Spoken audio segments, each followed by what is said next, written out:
Pack up and stay out of sight for 2 weeks." The words didn't come from the CEO. They came from his nephew, delivered casually in the middle of the acquisition process, as if he were asking me to clear a conference room, not disappear from a company I had helped hold together for 9 years. He didn't lower his voice. He didn't look uncomfortable. He leaned against the doorway of my office, arms crossed, wearing a visitor badge he no longer needed because everyone already knew who he was. "I'll handle anything critical," he added. "We don't want unnecessary noise while the buyers are watching." I looked at him for a moment, long enough to make it clear I had heard every word. Then I nodded once. "No problem," I said. That seemed to satisfy him. He smiled, tapped the doorframe with his knuckle, and walked off toward the executive wing like he had just solved something. "My name is Claire." And at that moment, I already knew exactly how expensive that sentence was going to be for him. 2 hours earlier, the acquisition team from Halverson Group had arrived. Lawyers, finance leads, integration specialists. Serious people who asked serious questions. Our CEO, Martin, had been unusually quiet that day. He sat at the head of the table, nodded when required, and deferred often. Not to me. To his nephew, Michel. Michel had joined the company 8 months earlier. Official title: Strategic Operations Advisor. Unofficial role: Future Replacement. Everyone knew it. No one said it. Martin was stepping back after the acquisition. Michel was stepping forward. And apparently, I was supposed to step out of sight. What Michel didn't understand was this. I wasn't noise. I was structure. For 9 years, I had been head of enterprise integration. That meant I didn't just manage systems. I designed how information moved, how approvals escalated, how failures were contained before they became disasters. When our logistics platform nearly collapsed during a regional outage 3 years ago, I was the one who rerouted traffic manually for 14 hours straight. When regulators audited our data handling, I wrote the remediation plan they still referenced. When vendors threatened penalties, I negotiated clauses that kept us solvent. I wasn't flashy. I wasn't political. I was dependable. And in an acquisition, dependability is not optional. After Michel left my doorway, I didn't pack anything. I didn't announce my absence. I forwarded my calendar to myself, cleaned up my inbox, and continued exactly as before. Quietly. The buyers noticed. They noticed because when their due diligence questions came in, answers arrived fast. Clean, documented. Not vague assurances, not "we'll circle back." Actual files, process maps, audit trails. At first, they didn't know it was me. The questions came through finance, through legal, through project managers who had learned over the years that if something needed to be accurate, it needed to come past my desk. Michel was busy performing. He talked about agility, about vision, about post-close acceleration. He answered operational questions with confidence and very little detail. The buyers nodded politely and wrote things down. On the second day, Halverson's integration lead asked a simple question in the main conference room. Who owns continuity authority during the transition? Mikkel answered immediately. That would fall under executive leadership. She tilted her head slightly.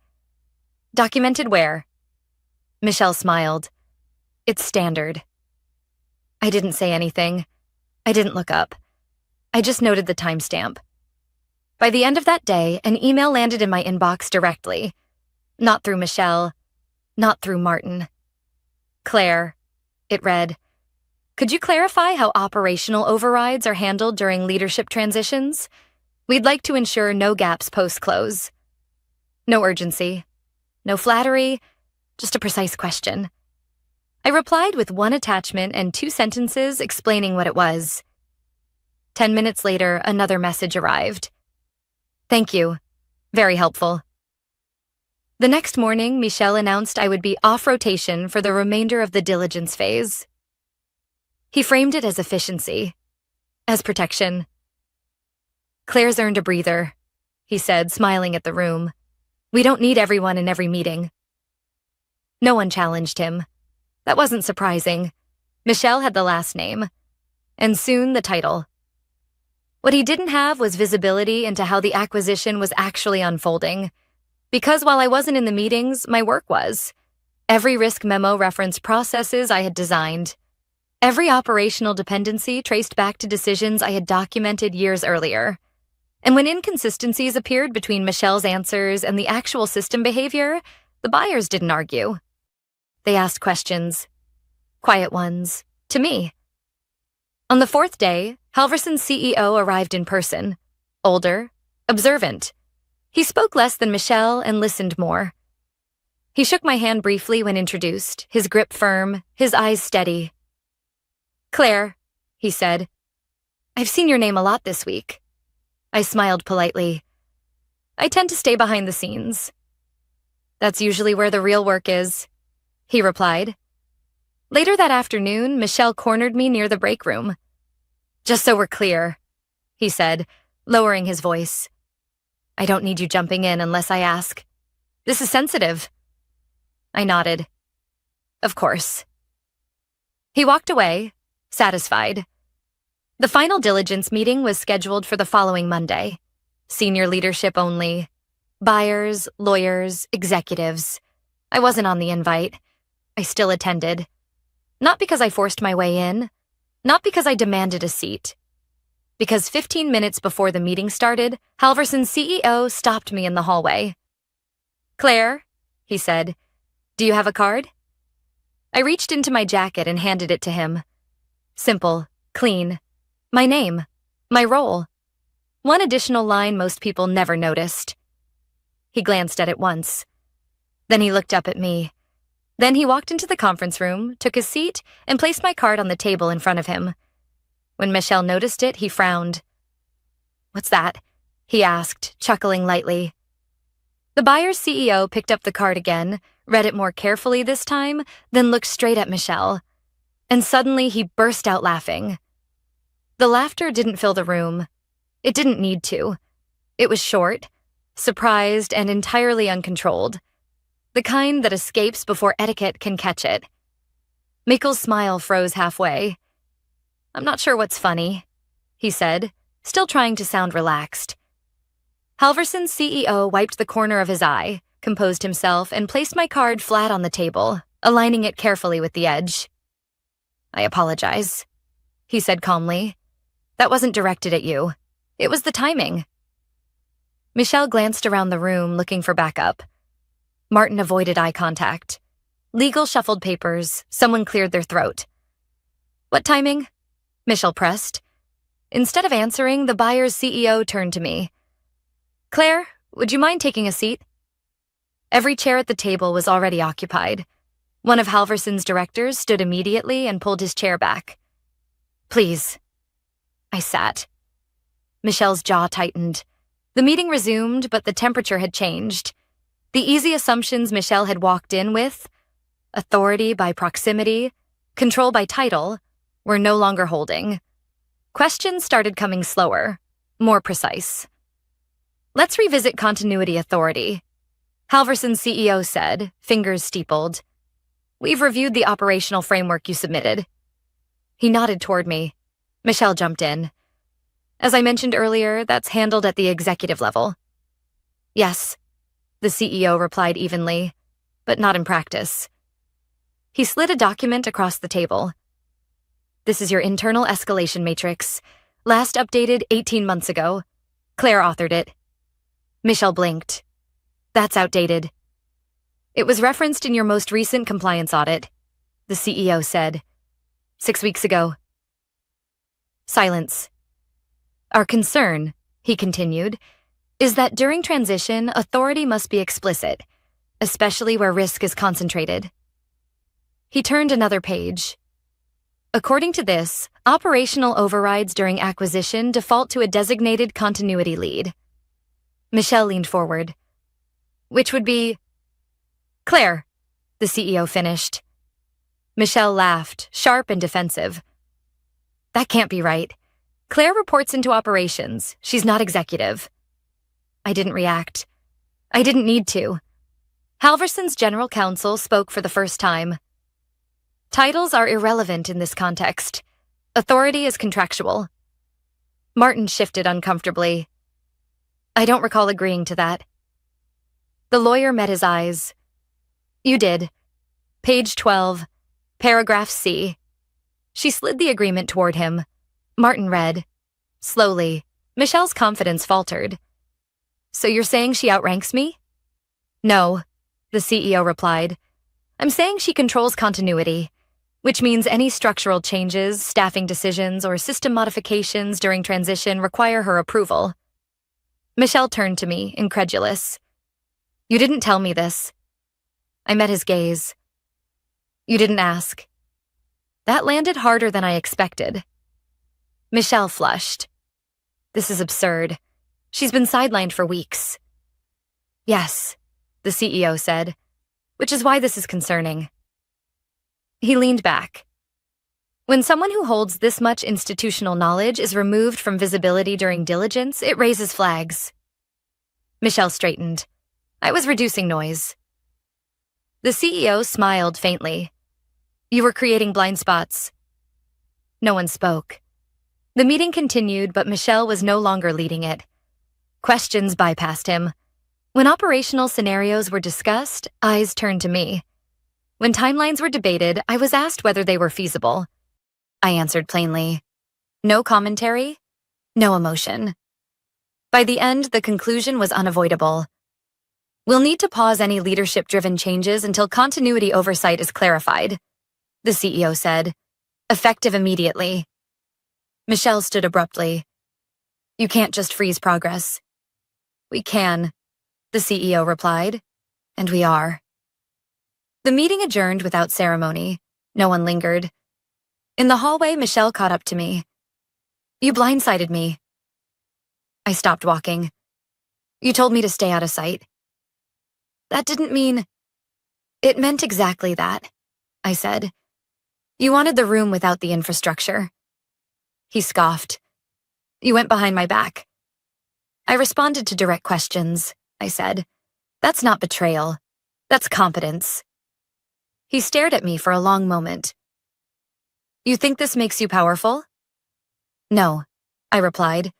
It makes the company stable. He turned away, jaw tight.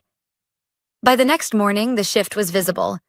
My inbox filled with requests, clarifications, confirmations, approvals, all marked urgent, all routed through Halverson's integration team. Michelle was copied, but no longer central. He sent a company-wide message announcing a temporary pause on strategic initiatives. He framed it as collaboration, as alignment, but people knew. Managers stopped waiting for Michelle's approval and started checking with me. Not because I asked them to, because risk had a new address. At noon, Halverson's CEO requested a private meeting.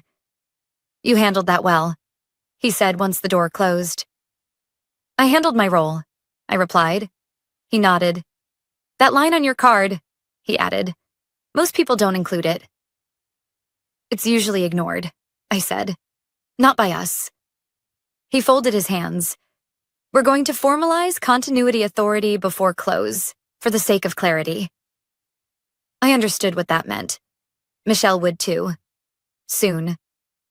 As I left the room, I passed Michelle in the corridor. He looked smaller somehow, less certain. You planned this, he said quietly. I shook my head. I prepared for it. There's a difference. That afternoon, a revised transition document circulated internally. Draft only, restricted, under governance, continuity lead, Claire M., no announcement, no fanfare, just ink. And ink, once it dries, doesn't care who thought they were in charge. Authority doesn't announce itself. It reveals itself in what stops happening. By midweek, meetings Michelle used to run were quietly canceled or rescheduled pending continuity review. Proposals that once moved in hours stalled in inboxes waiting for approval that didn't come. People didn't ask why. They adjusted. Michelle noticed. He started copying me on emails he had never included me on before.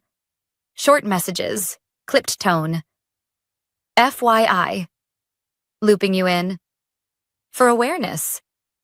He never asked for approval directly.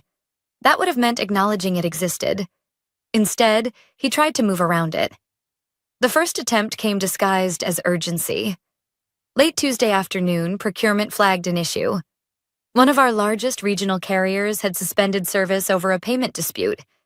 It wasn't catastrophic yet, but it would be within 48 hours if unresolved. Michael replied first. He approved a temporary reroute through an alternate carrier and authorized a manual override in the system. He shouldn't have been able to. The override failed. Not because the system was broken, but because 3 months earlier I had tightened permissions in preparation for acquisition. Emergency access required continuity sign-off. Michelle's credentials didn't qualify. By the time I saw the alert, the reroute was half-configured and fully stalled. I didn't fix it immediately. I opened the logs, captured timestamps, screenshots, approval attempts. Then I called the carrier directly, negotiated a 72-hour extension, and restored service using the documented fallback path. Once everything was stable, I sent a single email to Halverson's integration risk mailbox. Subject line, unauthorized override attempt, resolved. No commentary, just evidence. Michelle stormed into my office 10 minutes later.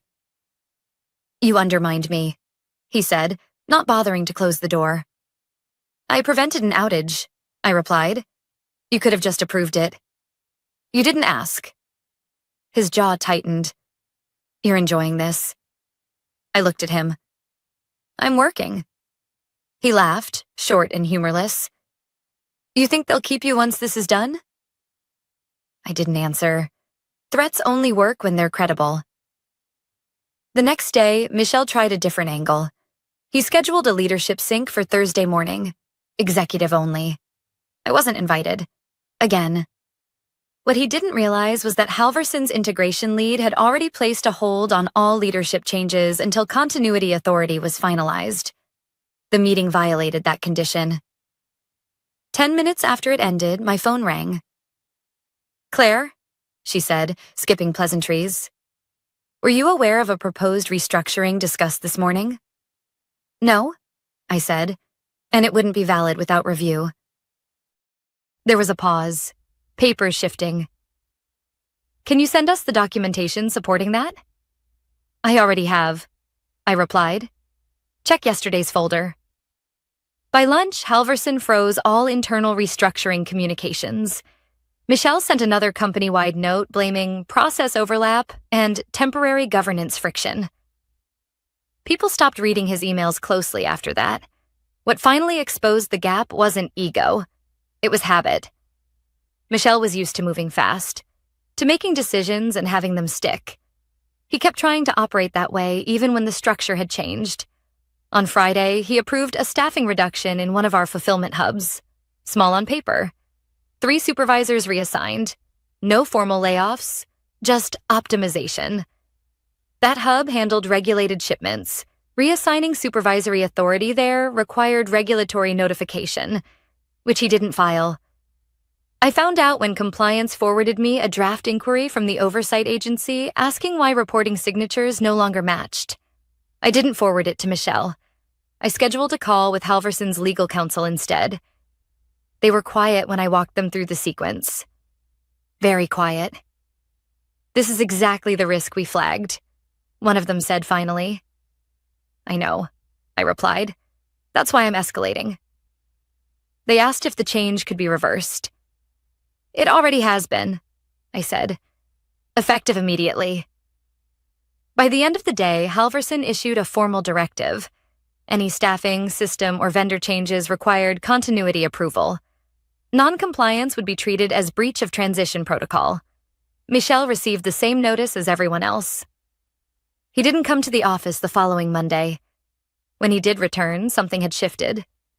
He spoke less, watched more. He stopped issuing directives and started asking questions that circled the same point. "How long does this last? When does authority revert? What happens post-close?" I answered honestly. "That depends on stability." He didn't like that answer. The final incident came unexpectedly. A junior analyst forwarded me an email chain by mistake. Michelle had been in contact with an external consultant, proposing changes to our data handling architecture post-close. Preliminary discussions, he called it. The problem wasn't the discussion, it was the assumption. He was planning future state architecture without clearance, with a third party, during active diligence. I forwarded the chain to Halverson with a single line. Unapproved external engagement for review. This time, they didn't call. They scheduled a meeting. Final transition review, mandatory attendance. Michel didn't speak to me before it. He sat across the room, rigid, eyes fixed forward. He had finally realized what was happening, but not how to stop it. As the meeting began, Halverson's CEO didn't waste time.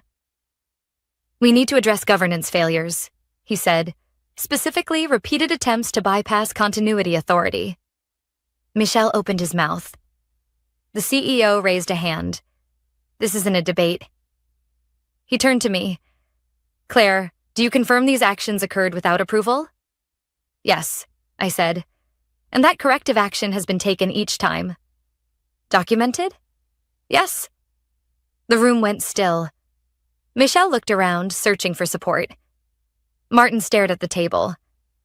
This isn't personal, the CEO said finally, but it is decisive.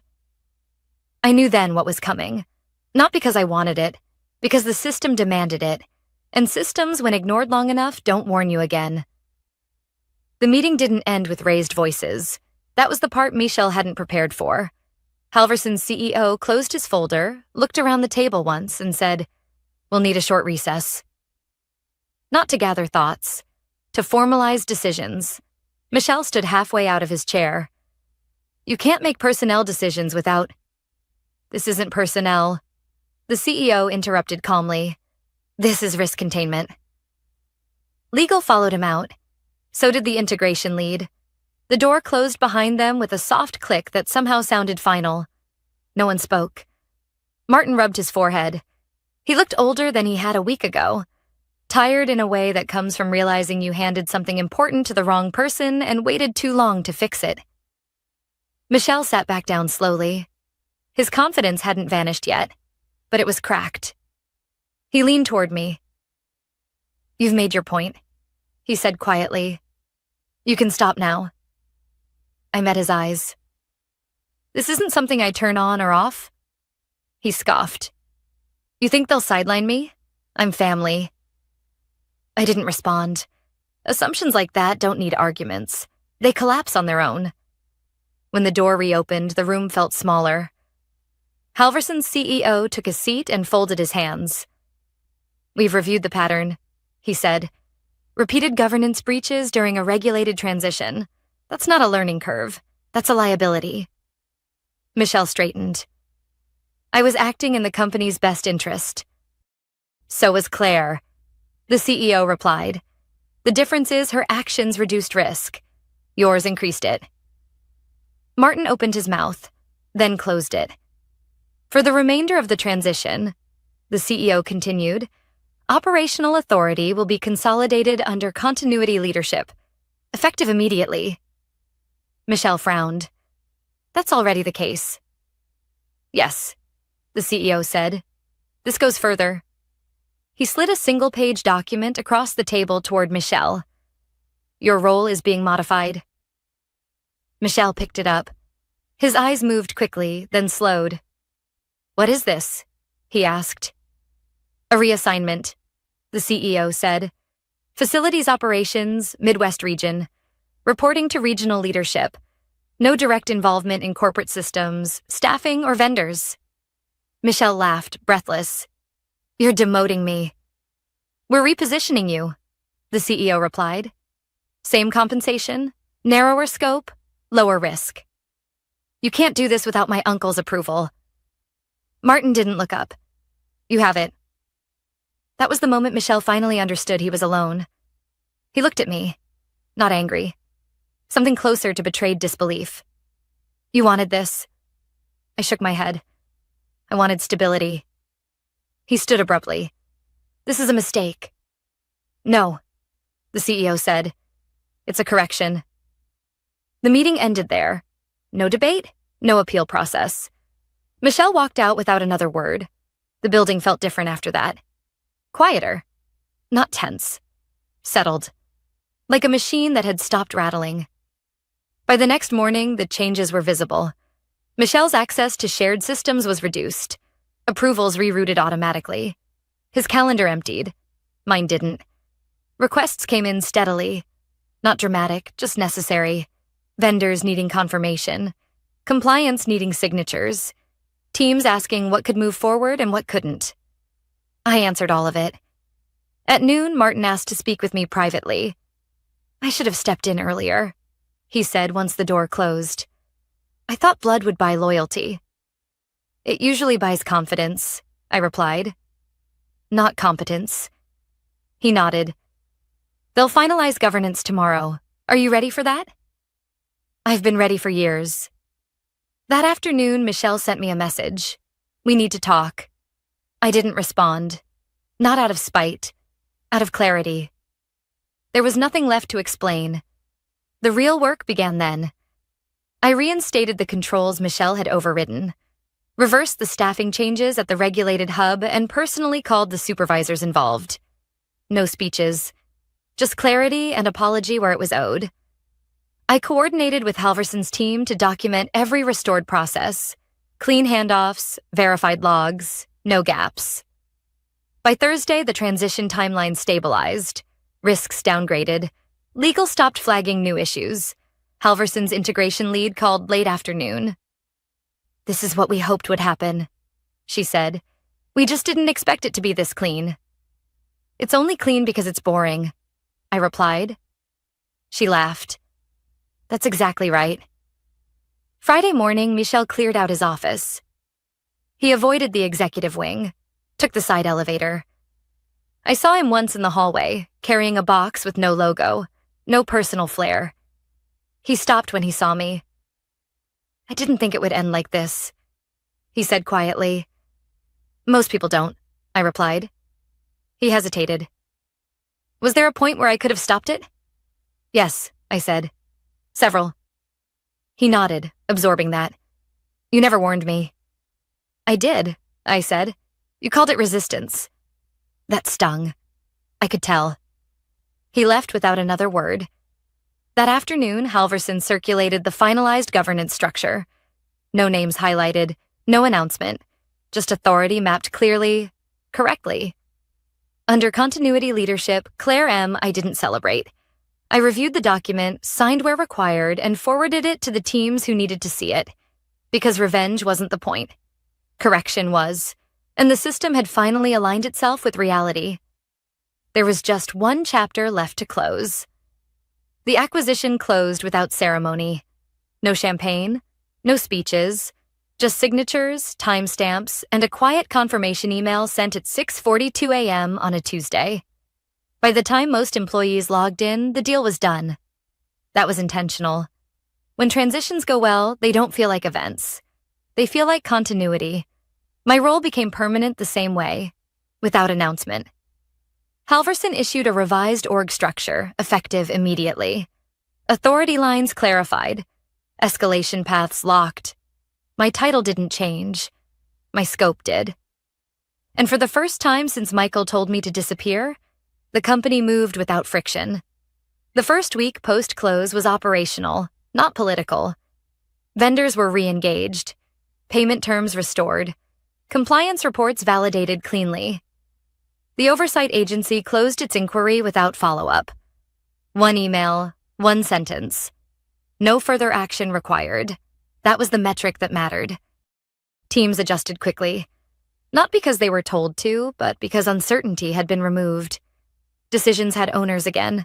Questions had answers that didn't change depending on who was in the room. I walked the fulfillment floor that Friday, not as a gesture, as a check. A supervisor waved me over. It feels normal again, she said. Not rushed, just clear. Clear was good. By the second week, Halverson's integration team stopped asking daily questions and started planning forward. That's always the signal. When oversight shifts from verification to optimization, stability has returned. Michelle was already gone by then. Midwest assignment. Facilities operations. Night shifts, from what I heard. He didn't announce it. His internal profile updated quietly. I didn't follow his move. I didn't need to. The only time I heard from him again was a month later. A message, late evening. No subject line. I didn't understand what you were doing. I think I do now. I stared at it longer than necessary, then replied with one sentence. Learn the work. It changes how you see authority. He responded once. Thank you. That was enough. By the end of the quarter, the metrics told the story no one needed to narrate. On-time delivery rates exceeded pre-acquisition levels. Vendor disputes dropped to 0. Audit flags closed faster than projected. Quiet improvements, the kind that never make slides. Halverson's CEO asked me to walk him through operations one afternoon. No entourage, no cameras, just questions and pauses. He listened more than he spoke. At the end, he said, most people think leadership is momentum. But it's alignment. I nodded. Momentum without structure is just speed. A week later, his office sent over a formal offer. Expanded authority, equity. A mandate to build succession planning into every critical function, including mine. That mattered more than the title, because the final correction wasn't Michelle's reassignment. It was removing single points of failure altogether. I delegated, documented, trained people who had never been allowed to own decisions before. I made myself less essential on purpose. That's how systems survive. 3 months later, no one mentioned the meeting where Michel laughed. Not because it was forgotten, but because it had become irrelevant. The company wasn't defined by that moment anymore. It was defined by how it ran afterward. One afternoon, while reviewing regional performance, I noticed a margin improvement in a division that had struggled for years. No announcement, no credit claimed. Just a manager who finally had the authority to act, and did.